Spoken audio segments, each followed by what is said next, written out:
Hi everyone, welcome back to my channel, GTR Math Tutorial and Facebook, RJ Enseñado. So for today's video, we will discuss another 10 items of Civil Service Exam Reviewer. So tungkol lahat ito sa number series. Okay, so number series yan ay hindi nawawala sa Civil Service Exam. Okay, so i-start na tayo. So number 1, okay, so bawat slide, i-post nyo po muna, try nyong sagutan. So mga 1 minute lang dapat ang time na iaalat nyo bawat isang number. Okay, bago nyo panoodin yung aking solution.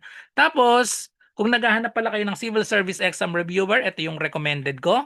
Ayan, kung nanonood po kayo sa YouTube, makikita nyo sa bottom left, makikita nyo dyan yung product. I-tick nyo lang yung product, lalabas itong apat na reviewer na ito. So, ito yung recommended ko. Maganda pong mga reviewer yan. Maraming mga math problems dyan at maganda yung mga explanation. Okay? So, let's start number 1. So, we have 1, 5, 9, 13, 17, 21. What is the next number? Okay, so ito yung pinaka madaling type ng number sequence or number series. So, yung 1 naging 5. So, ano yung inad sa 1 para naging 5? Nag-add lang tayo ng 4. 1 plus 4 is 5. Tapos 5 naging 9. Ano yung inad sa 5 para naging 9? 4 ulit. So, dalawa na yung 4. So, malamang yan na yung pattern. 9 naging 13. So, plus 4 ulit. 13 naging 7 plus 4 pa rin. And then 17 naging 21 plus 4 pa rin. So, ang tawag sa pattern na ito ay arithmetic sequence. Kapag may common difference or kapag pare-parehas yung ina-add. Okay, so plus 4 lahat yung pattern natin. So, therefore, the next number is 21 plus 4. The answer is 25. Letter C. Okay, so next number, number 2. So 3, 4, 6, 8, 9, 12, 12. So kapag ganitong medyo marami ng number, so i-try muna natin kung may pattern tayo. Lumalaki naman yung number natin, no? Kaso dito sa dalawa magkadikit naging 12. So parang malabo kapag ang pattern natin na kukunin ay nag-a-add. So 3 naging 4 plus 1. 4 naging 6 plus 2. 6 naging 8 plus 2. 8 naging 9 plus 1. 9 naging 12 plus 3. 12 naging 12 plus 0. So parang mahirap makakuha ng pattern gamit yung addition. Walang pattern, no? 1, 2, 2, 1, 3, 0. So parang malabo yung pattern na yan. So itatry natin yung iba. So kapag ganyan, medyo marami yung numbers natin, pwedeng gawin natin dyan yung nag-i-skip na pattern. Yung 3, ipapartner na natin itong 3 dito sa sumunod, sa 6. So yung 3 naging 6, nag-plus lang tayo ng 3. Pwedeng plus 3, pwedeng times 2. 3 times 2 is 6. Kaso yung sumunod, kunin natin, 6 naging 9. 6 naging 9 plus 3 ulit. So, dalawa na yung plus 3. So, wag na natin kuhanin itong times 2. Mukhang plus 3 na yung pattern dito. And then, 9 naging 12. Confirmed na nga. Ayun yung pattern natin. Plus 3 lahat. Pero yung next natin hinahanap dito sa pangalawang pattern natin kukuhanin. Kasi yung sumunod dito, maglalaktaw tayo. So, dito papatak. Ang hinahanap natin yung next number. So, dito natin kukunin yung pattern sa taas. 4 naging 8. So, pwedeng times 2, pwedeng plus 4. Tapos kunin natin yung 8 naging 12, 8 naging 12 plus 4. Okay? So dahil plus dalawa na yung plus 4, wag na natin kuhanin yung times 2. Malamang plus 4 na yan. So yung nasa baba, puro plus 3. Yung nasa taas naman, puro plus 4. So yan na yung pattern natin. So 12, ano yung next number natin dito? Plus 4 ulit. So 12 plus 4, that is equal to 16. So the correct answer is letter E, 16. Kung may next pa dito, ang magiging sagot dito sa next pa ay 12 plus 3, magiging 15 yung next dito. Okay? So next, number 3. So number 3, we have 1, 1, 2, 3, 5, 8, 13. So kung mapapansin natin, lumalaki yung number. So try natin kung makakuha tayo ng pattern kapag nag-a-add. 1 naging 1, no? So plus 0 lang ito. 1 naging 2 plus 1. 2 naging 3 plus 1. 3 naging 5 plus 2. 5 naging 8 plus 3. And then 8 naging 13 plus 5. Parang mahirap kumuha ng pattern dito, magkakaiba, no? 0, 1, 1 ulit, 2, 3, 5. So medyo mahirap kapag nag-a-add lang. So ibig sabihin hindi ito yung pattern dito dahil hindi naman malabo yung pattern eh 0, 1, 1, 2, 3, 5. So i-try natin yung ibang pattern. Hindi applicable yung nag-a-add lang. So mapapansin natin dito, i-rewrite ko lang. So we have 1, 1, 2, 3, 5, 8, 13. May tawag sa ganitong pattern, dito tayo babase sa pangatlo. Itong pangatlo, Itong 2, makukuha itong 2 pag inad natin itong previous na dalawa, 1 plus 1 equals dito sa 2. Okay? So tapos ito namang dalawang previous para makuha itong 3, magiging 1 plus 2 that is equal to 3. Okay, so yun na yung pattern natin. I-add natin yung dalawang previous. Para makuha itong 5, i-add natin itong 2 at 3. So 2 plus 3 equals 5. Okay, so yun na yung pattern natin. I-add lang pala yung dalawang previous. Para makuha itong 8, i-add natin itong 3 plus 5. 3 plus 5, that is 8. Ang 13, para makuha, i-add itong dalawang previous. 5 plus 8 equals 13. So therefore, yung next number natin dito, i-add yung dalawang previous. We have 8 plus 13, that is equal to 21. Nasa choices ang 21, letter C. So ang tawag sa sequence na ito ay Fibonacci sequence. Kapag yung pangatlong number, makukuha natin yung pangatlong number kapag inad natin yung dalawang previous. Okay, so Fibonacci sequence ang tawag po dyan.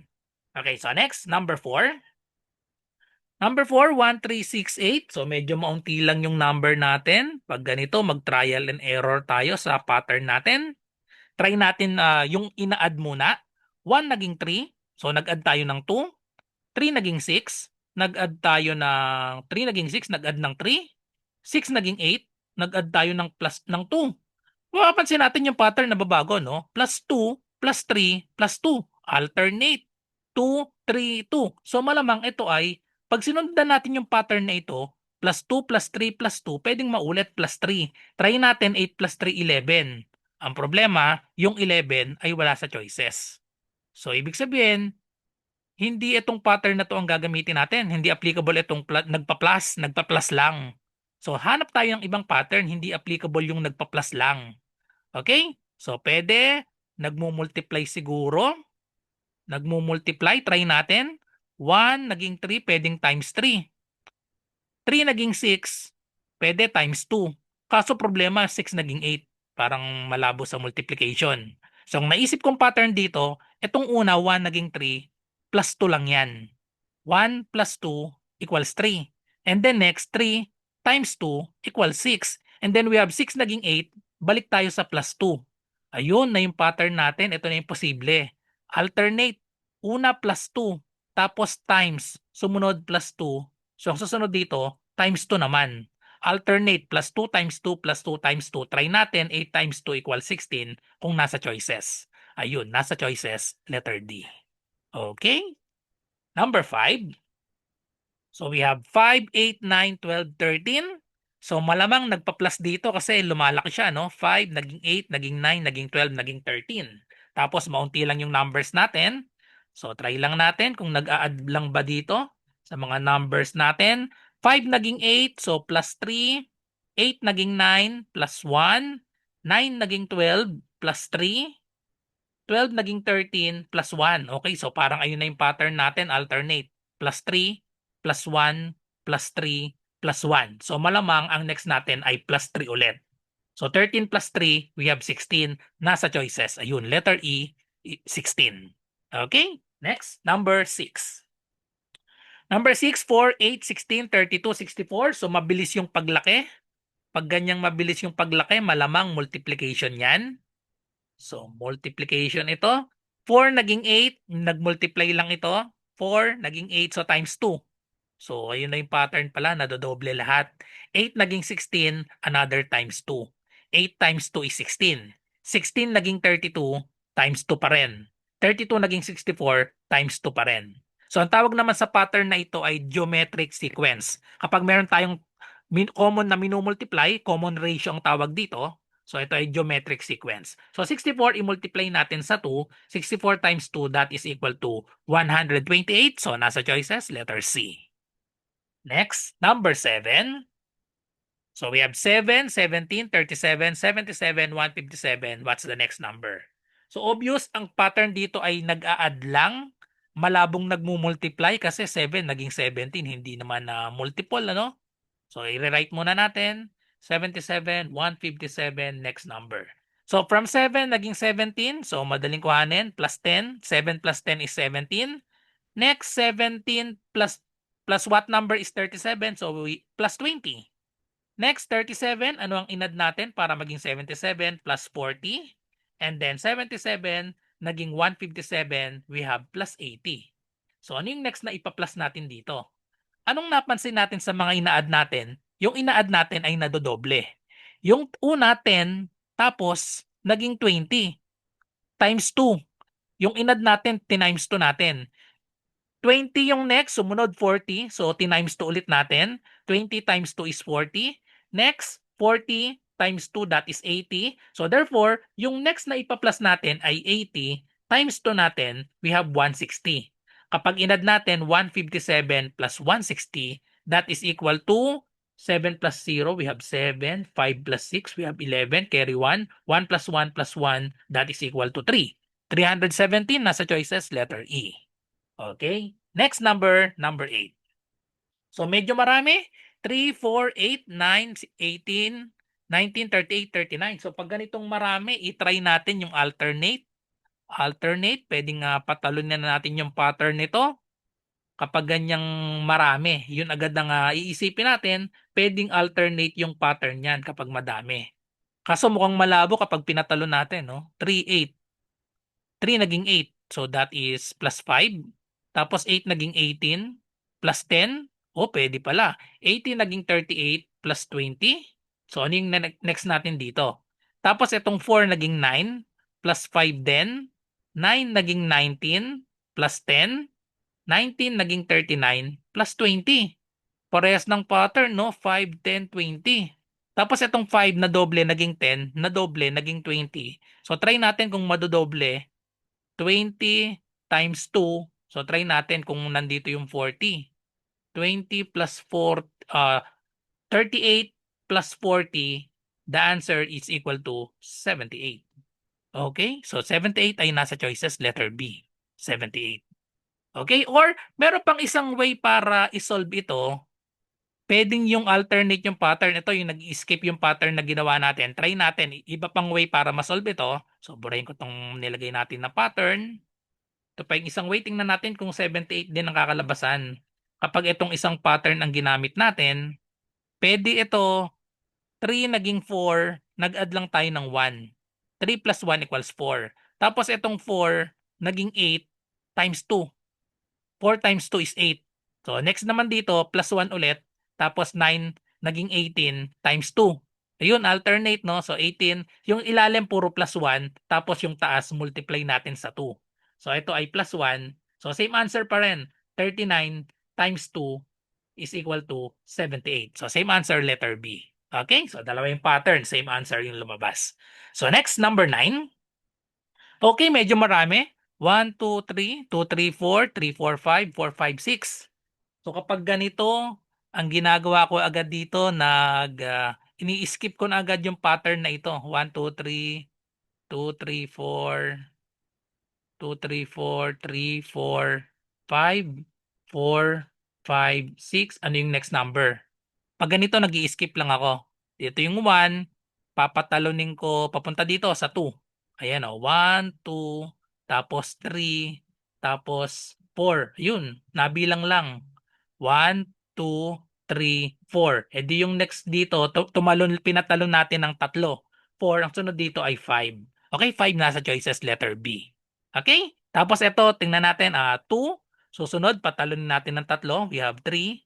Sumunod, tatlo ulit. So we have 4. Tatlo ulit. We have 5. So isusunod pa dito ay 6. Tapos itong sumunod naman natin, yung mga natira ay ganun ulit. 3, naging 4. Tapos 4, naging 5. And then 5, naging 6. Or another way, i-group natin ng tatluhan. So i-group natin ng tatluhan. So we have 1, 2, 3. Tapos yung sumunod, 2, 3, 4. Oh, magkakasunod lang, no? 1, 2, 3, tapos 2, 3, 4, and then we have 3, 4, 5, and then next we have 4, 5, 6. Ang susunod dito na tatluhan din ay 1, 2, 3, 2, 3, 4, 3, 4, 5, 4, 5, 6. So ang susunod ay 5, 6, 7. Pero ang hinahanap lang natin yung isang number. So 5. Same answer, letter B. Okay, so last number for this video. Number 10, we have 6, 13, 27, 55, and 111. So madaling makuha yung pattern nito. Nag-a-add lang dahil palaki ng palaki. Palaki ng palaki yung mga numbers natin. So malamang nag-a-add. So 6 naging 13, nag-add tayo ng 7. Okay? And next we have 13 naging 27, nag-add tayo ng 14. 13 plus 14. Ayusin natin, 13 plus 14, that is 27. So next, 27 plus what number is 55, that is plus 28. Kung mapapansin natin, yung ina-add natin, dinodoble natin. 7 naging 14 times 2. Tapos 14 naging 28 times 2 ulit. 14 times 2, 28. So malamang yung next dito na i-add natin, 28 times 2, that is equal to 56. 55 plus 56, that is 111. Or pwede rin pala yung ang ina-add natin yung sunod na number. So tingnan nyo, 6. Ang ina-add natin yung next sa 6, 7. Okay? Tapos 13, ang in-add natin sa 13 para makuha yung 27, yung next sa 13 ay 14. So 27, ang next sa 27 ay 28. So yan din yung isa pang pattern. 55, ang in-add sa 55 ay 56. So therefore, sa 111, ang i-add natin sa 111 para makuha yung next number ay, next sa 111 ay 112. Tapos ang 112 equal din siya sa 56 times 2. So kahit alin sa dalawa, pwede natin gawing pattern. So 111 plus 112, that is equal to 223. So the correct answer is letter C. Okay, so that's all. So thank you for watching. I hope may natutunan kayo sa video na ito. At kung nabitin pa kayo, marami pa akong mga number series na reviewer. Punta lang kayo sa playlist ko sa YouTube, sa GTR Math Tutorial. Kung may math question po kayo, ay comment nyo lang dito or i-PM nyo sa aking messenger, RJ Enseñado. Good luck po sa lahat na nagre-review. Bye-bye and God bless.